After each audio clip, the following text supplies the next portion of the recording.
मित्रांनो नमस्कार. प्लॉटचा आज 75वा दिवस आणि जवळपास हे समजा जवळपास 8 mm जवळपास आपलं प्लॉट आले आहे. तर आज सोडून आपला उद्या शेवटचा DP याच्यामध्ये आपण घेऊन टाकू मित्रांनो.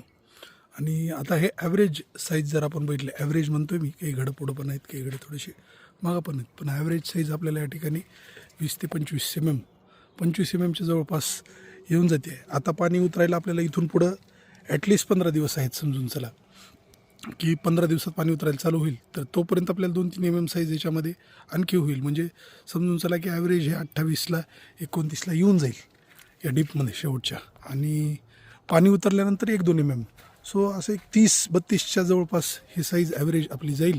कुठं कमी कुठं थोडी बहुत जास्त, पण जवळपास ॲव्हरेज 30 मिळेल या हिशोबामध्ये किंवा या कॅल्क्युलेशनमध्ये आहोत मित्रांनो आम्ही.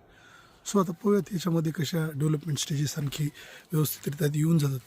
बाकी बऱ्याच ठिकाणी मालाची क्वालिटी चांगली आहे.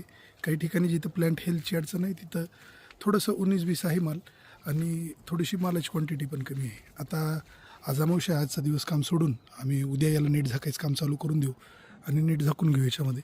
आणि ज्या झाडांवर जास्त बंचेस आहेत, जिथं आम्हाला बंच काउंट करायला पॉसिबल आहे, अशा ठिकाणी आम्ही बंच काउंट आता याच्यामध्ये करून घेऊ. आणि जे एक्स्ट्राचे घडं तिथं असतील लोड, म्हणजे ठराविक घटसंख्येपेक्षा जास्त, तर ते आम्ही काढून घेऊ. आणि जिथं बेरी संख्या कमी आहे तिथं आम्ही एका दुसरा वाढवा घड पण ठेवून टाकू. सो अशा प्रकारे क्रॉप लोड मॅनेजमेंटचं काम आमचं याच्या पुढचं चालेल. त्याची अपडेट मित्रांनो मी टाकत जातो. बाकी ओव्हरऑल पोझिशन ठीक आहे. याच्यामध्ये घडामध्ये कुठं कुठं थ्रिप्स दिसत आहेत.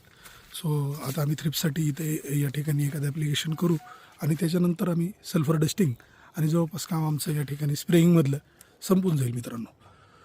सो प्लॉट हा पुढं कसं चालेल त्याची मी अपडेट टाकत जातो मित्रांनो. पण ओव्हरऑल जो गुड पिक्चर असतो तो सध्या दिसतो आहे आम्हाला.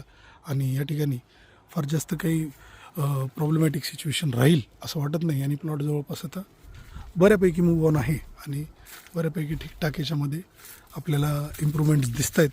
पाणी या ठिकाणी फार फास्ट येते या सीझनला. ETO जास्त असल्यामुळे पाणी जवळपास आमचं टँक कॅल्क्युलेशननुसार आणि जे इरिगेशन ज्या याला द्यायचं आहे आम्हाला त्याच्यानुसार, मॉइश्चरला द्यायचं आहे त्याच्यानुसार पाणी माझ्याकडे जवळपास दररोजच आल्यासारखं येतं आहे. सो अशी सिच्युएशन चालू आहे मित्रांनो. थँक्यू.